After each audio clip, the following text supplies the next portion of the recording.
Hello guys, thank you for tuning in. In this video, we want to look at the relationship that is there between the sine and cosine of complementary angles. Now before then, we need to ask ourselves the question, what are complementary angles? So by definition, we say complementary angles, these are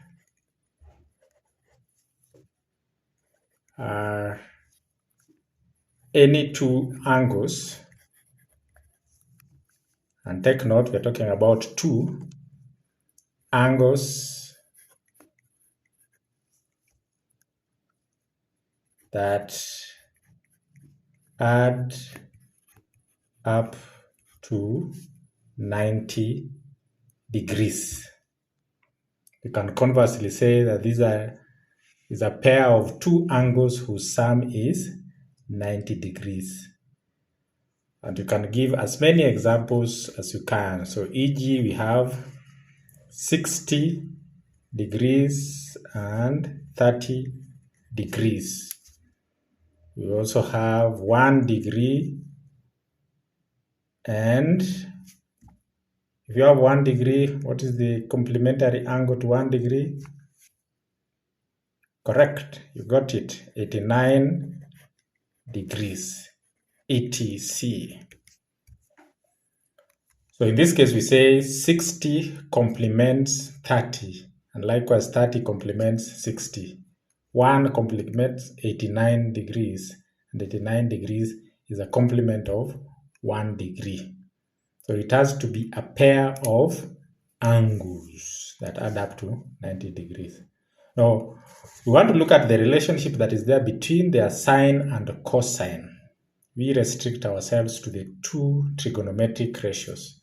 And to do this, we consider a right angle triangle, like what we have here, which I call A, B, C. One of the angles, of course, right angle triangle, there we have 90 degrees.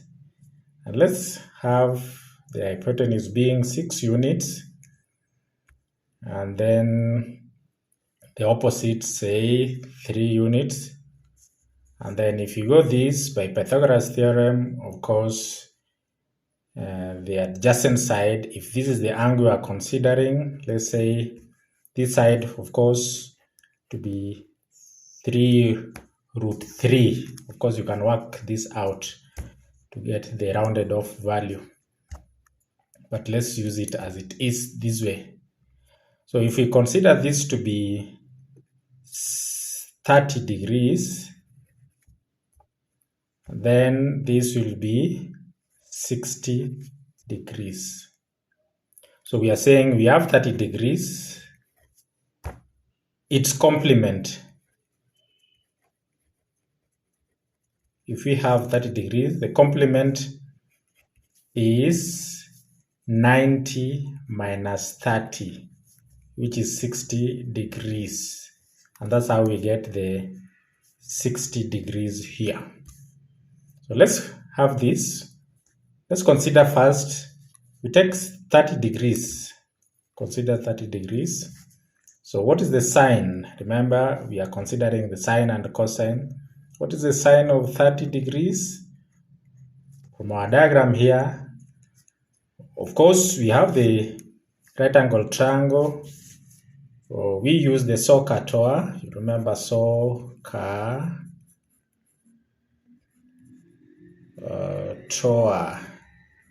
The definitions of the trigonometric ratios. For sine, it's the ratio of opposite side to hypotenuse.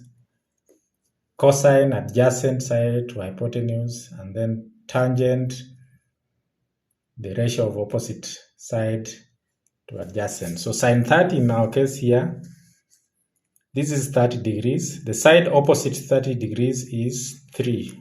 So we have here.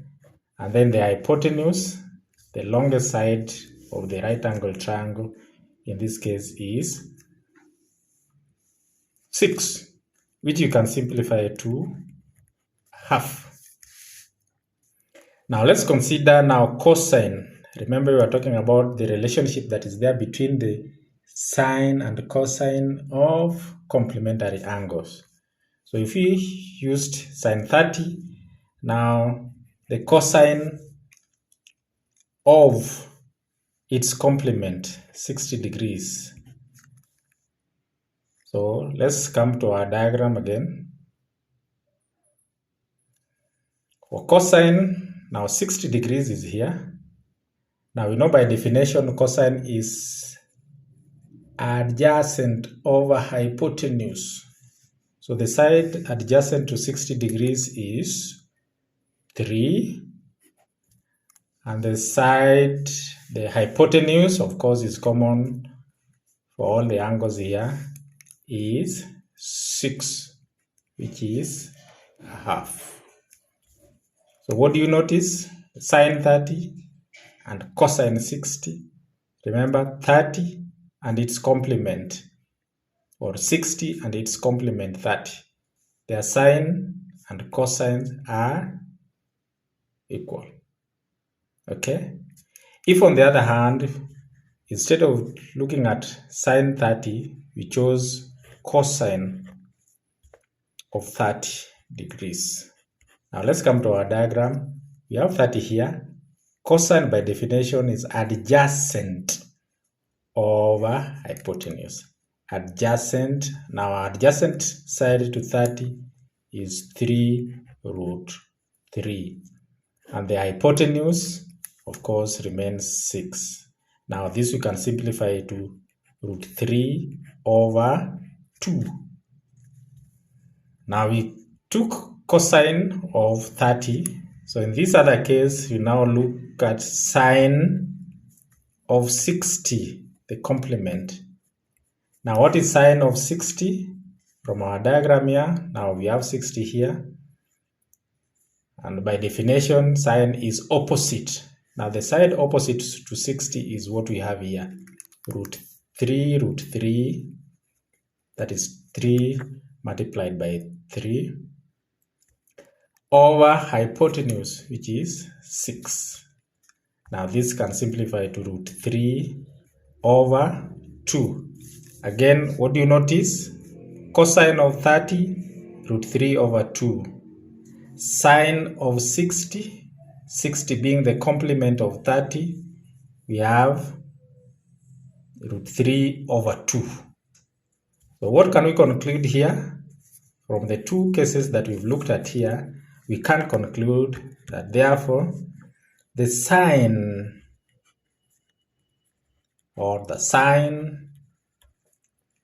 and cosines, the sines and cosines of complementary angles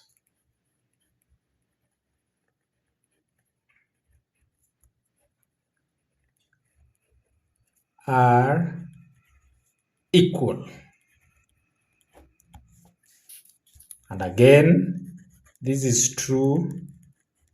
This observation is true for all complementary angles. Okay, a very important observation and conclusion.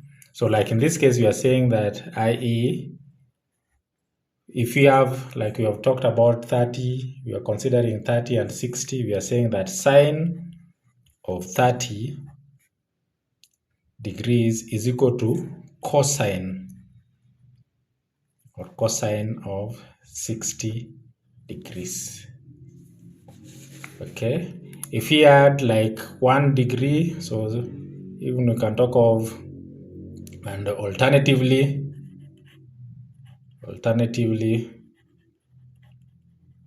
you can also say that cosine of 30 degrees is equal to sine of 60 degrees, and so on and so forth. Now if you have 1 degree, sine of 1 degree is equal to cosine of 89 degrees. You can confirm this using your calculator or your mathematical tables. So we are saying, in general, so generally you can say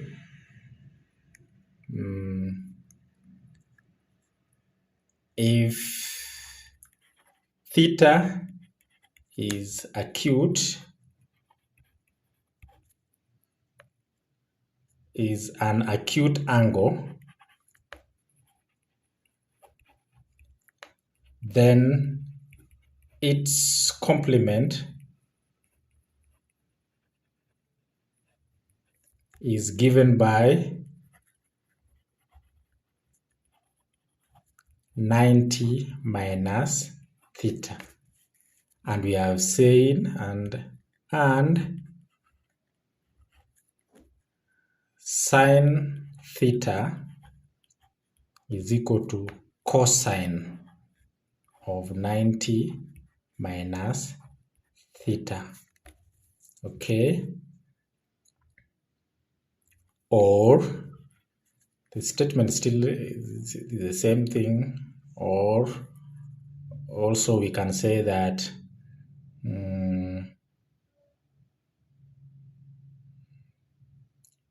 cos theta is equal to sine